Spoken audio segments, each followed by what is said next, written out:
প্রত্যেকটা বিষয়ে মেয়েদের দোষ দেয়, মেয়েরা টাকা খোঁজে, মেয়েরা এই খোঁজে, মেয়েরা ওই খোঁজে। কিন্তু দুটো বিষয়, মেয়েরা যদি প্রেম করে বিয়ে করে, ঠিক আছে, ভাঙা বাড়ি হোক, তখন কি বলবে ছেলেটাকে, চলো ভাঙা বাড়ি থেকেই আমরা রাজমহল করার চেষ্টা করব দুজনে মিলে। তখন মেয়েটা তার ভাঙা বাড়ি হোক, তার কিছুই না থাকুক, সেগুলো মেনে নেয় যখন প্রেমে পড়ে, ঠিক আছে। কিন্তু যখন দেখাশোনা করে বিয়ে করে, তখন কেন সে মেনে নেবে, তাই না? তোমার সাথে যখন দেখাশোনা করে বিয়ে করছে, তুমিও দেখাশোনা করে বিয়ে করছো, তুমিও মেয়েটার কি আছে না আছে, কি খুঁত আছে না আছে, সব কিছুই দেখছো, তাই তো? তো দুটো ক্ষেত্রে দুটো বিষয় আমার মনে হয়, দুটো দিক থাকে, একটা প্রেম করে বিয়ে আর একটা দেখাশোনা করে বিয়ে। যখন মেয়েরা প্রেম করে বিয়ে করে না, তখন সব কিছুই মেনে নিতে পারে, সব ছেলেটার সব খারাপ গুণ থাকুক, কোনো কিছু না থাকুক, প্রেম করে যখন, তখন মেয়েটা সবই মেনে নিতে পারে। কিন্তু যখন দেখাশোনা করে বিয়ে করছে, সে তো প্রেম করে বিয়ে করছে না, তাহলে সে মানবেই এবার কেন, তাই না? প্রত্যেকটা ছেলে দেখবেন এখন মেয়েরা কি করে না করে এসব জিজ্ঞেস করে, তার বাবা কি করে, তার ফ্যামিলি কি করে, তার ফ্যামিলিতে কতজন আছে, কি আছে না আছে, এসব জিজ্ঞেস করে। তার কারণ সে জেনে নিতে চায় যে একে আমি কতটা সম্মান করব, বা এর কতটা যোগ্যতা আছে আমার কাছে, এগুলো আগে জেনে নিতে চাই। তো তোমরা যখন জেনে নিতে চাও, দেখবেন বলবে যে না, আমরা কিছুই নেব না, আমরা ফ্রিতে বিয়ে করছি, মানে কোনো পণ নিচ্ছি না। কিন্তু তার আগে জেনে নেবে যে তার বাবা কি করে, তার ফ্যামিলিতে কি কি কি কি আছে, হ্যান ত্যান সব জেনে নেবে।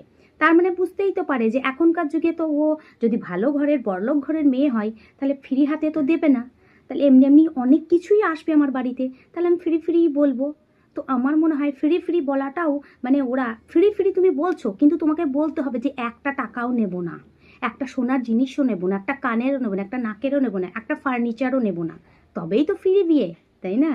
আর যখন তুমি সবই নেবে, তাহলে তুমি যা দেবে মেয়েকে, আপনি যা দেবেন আপনার মেয়েরই থাকবে, এটা ফ্রি বিয়ে হয় না।